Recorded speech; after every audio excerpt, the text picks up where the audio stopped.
Super star Rajinikanth ரசிகர்கள் எல்லாருக்குமே ரொம்ப ரொம்ப முக்கியமான ஒரு விஷயத்தை பற்றி தான் பேச போகிறோம். ஜெயிலர் இரண்டாவது பாகத்தை பற்றி ரொம்ப முக்கியமான அப்டேட் வந்து கிடைச்சிருக்கு.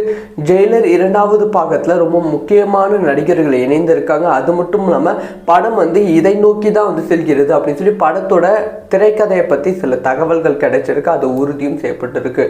டீட்டெயிலாக பேச போகிறோம். கண்டிப்பாக செம்ம இன்ட்ரெஸ்டான ஒரு வீடியோவாக தான் இந்த ஒரு வீடியோ வந்து இருக்க போகிறது. சூப்பர் ஸ்டார் ரஜினிகாந்த் அவர்களோட நடிப்பில் நெல்சன் திலீப்குமார் அவர்களுடைய இயக்கத்தில் ஜெயிலர் இரண்டாவது பாகம் உருவாகி கொண்டிருக்கு. ஜெயிலர் முதல் பாகம் ஆல்ரெடி மாபெரும் வெற்றி திரைப்படமாக கொண்டாடி கொண்டு இருக்கிறார்கள். இந்த சமயத்தில் ஜெயிலர் இரண்டாவது பாகம் கம்ப்ளீட்டாக வந்து ஒரு கடத்தலை பேஸ் பண்ணி இருக்கும் திரைப்படம் அப்படின்னு சொல்லப்படுகிறது. ஜெயிலர் முதல் பாகம் அந்த மாதிரி தான் இருந்துச்சு. ஆனால் வந்து ஒரு 50% அந்த மாதிரி இருந்துச்சு. மற்றது எல்லாமே இந்த சென்டிமெண்ட்டு, மாஸ், ஃப்ளாஷ்பேக் அது எல்லாமே வந்து வச்சுருந்தாங்க. ஆனால் ஜெயிலர் ரெண்டாவது பாகம் கம்ப்ளீட்டாக ஒரு கடத்தலை பேஸ் பண்ணி எடுக்கப்படும் திரைப்படம் அப்படின்னு சொல்லப்படுகிறது. ஸோ நிறைய பேரை வந்து கேமியோரோல் வந்து பண்ண வச்சுட்டு இருக்காங்க. முக்கியமாக தமிழ் சினிமாவில் ஒரு முக்கியமான நடிகரை வந்து கேமியோரோல் வந்து இந்த திரைப்படத்தில் இருப்பாங்க அப்படின்னு எதிர்பார்க்கப்படுகிறது. மேபி வந்து அது தனுஷா இருப்பதற்கான வாய்ப்புகள் இருக்குது.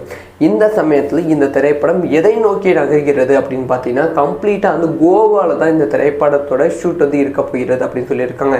இப்போயுமே இந்த ஷூட் வந்து போய்கொண்டு இருக்கு. ஆனால் படத்தோட 50% வந்து கோவாவில் தான் வந்து எடுக்க போகிறாங்க. நெக்ஸ்ட் ஷெடியூல் வந்து கோவாவில் 2 months வந்து ஷெடியூல் பண்ணியிருக்காங்க. கோவாவில் தொடர்ந்து 2 மாதம் வந்து ஷூட் வந்து பண்ண போகிறாங்க.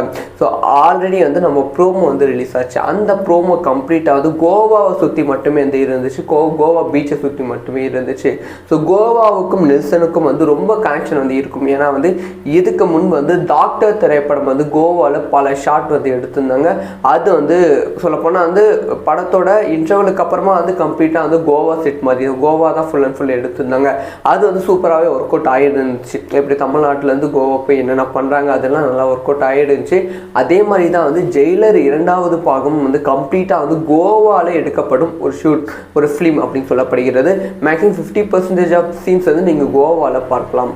அதுக்கப்புறமா ரொம்ப முக்கியமான விஷயம் என்னென்னா ஜெயிலர் திரைப்படத்தோட ரிலீஸ் தேதி. ஸோ ஜெயிலர் திரைப்படத்தோட ரிலீஸ் தேதி இதுதான் அப்படின்னு சொல்லி ரசிகர்கள் கன்ஃபார்ம் பண்ணிட்டு பேசிட்டு இருக்காங்க. அதாவது வந்து ஜூன் 12 ஜெயிலர் திரைப்படம் ஜெயிலர் இரண்டாவது பாகம் வெளியாகிறது அப்படி சொல்லி கன்ஃபார்ம் பண்ணி பேசிட்டு இருக்காங்க.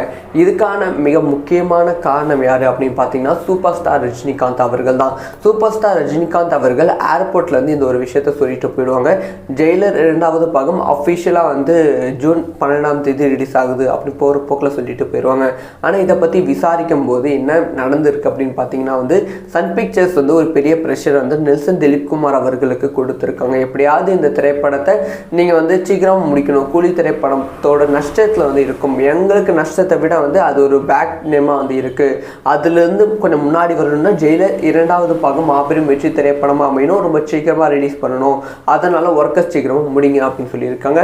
ஜூன் 12 ஜூன் 14 படத்தை ரிலீஸ் பண்ணுற மாதிரி பிளான் பண்ணலாம் அப்படிங்கிற விஷயத்த ஒரு பேச்சு வழக்கில் வந்து ரஜினிகாந்த் கிட்டையும் நெல்சன் கிட்டையும் வந்து சொல்லியிருக்காங்க. ஆனால் மேபி இது ஜூன் 12 ரிலீஸ் ஆவதற்கான வாய்ப்புகள் இருக்குது. அப்படி இல்லைன்னா ஜூலை மாதம் கூட தள்ளி போவதற்கான வாய்ப்புகள் இருக்குது. ரஜினிகாந்த் அவர்கள் ஜூன் 12 சொன்னால் பார்த்தீங்களா அந்த டேட் வந்து கன்ஃபார்மான டேட்டே கிடையாது. ஒரு அக்யூரேட்டாக இல்லாத ஒரு ஆவரேஜான டேட்டு தான் வந்து சன் பிக்சர் சொல்லியிருக்காங்க. அதை தான் வந்து திரு ரஜினிகாந்த் அவர்கள் சொல்லியிருக்காங்க. அதனால் வந்து படம் வந்து ஜூனும் ரிலீஸ் ஆகலாம், ஜூலையும் ரிலீஸ் ஆகலாம், அதையும் தாண்டி கூட போகலாம், நம்ம கையில் கிடையாது. ஸோ அதுக்கப்புறமா இன்னொரு முக்கியமான விஷயம் என்ன அப்படின்னு பார்த்தீங்கன்னா நியூ இயருக்கு ஜெயிலர் திரைப்படத்தை ஒரு சின்ன அப்டேட் வந்து இருக்குது அப்படின்னு சொல்லப்படுகிறது. தயவு செஞ்சு பெரிய அப்டேட் எதிர்பார்த்துறாதீங்க. படத்தோட ஃபர்ஸ்ட் சிங்கிள் இல்லை அந்த படத்தோட ட்ரைலர், படத்தோட டீசர், கிளிம்ஸு இல்லை ஃபர்ஸ்ட் லுக்கு அந்த மாதிரி ஏதாவது பெருசாக ரிலீஸ் ஆகும் அப்படின்னு எதையுமே இந்த எதிர்பார்க்காதீங்க. ரொம்ப சின்னதான அப்டேட் வந்து ரிலீஸ் பண்ண போகிறாங்க அப்படிங்கிற தகவல் வந்து கிடைச்சிருக்கு. டெய்லி வந்து ஒரு சூப்பரான மூவாக தான் இப்போ கொஞ்சம் கொஞ்சமாக ப்ரொமோஷன் வந்து பண்ணிகிட்டு இருக்காங்க. ஸோ ஜெயிலர் முதல் பாகம் உலகம் முழுவதும் வந்து 700 கோடிக்கு மேல் வசூல் செய்து ஒரு மிகப்பெரிய சாதனை வந்து படைத்தது.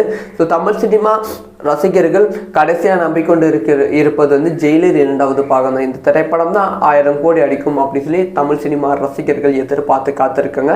அவங்க எதிர்பார்ப்ப ஜெயிலர் இரண்டாவது பாகம் பூர்த்தி செய்யுமா? வெயிட் பண்ணி பார்க்கலாம்.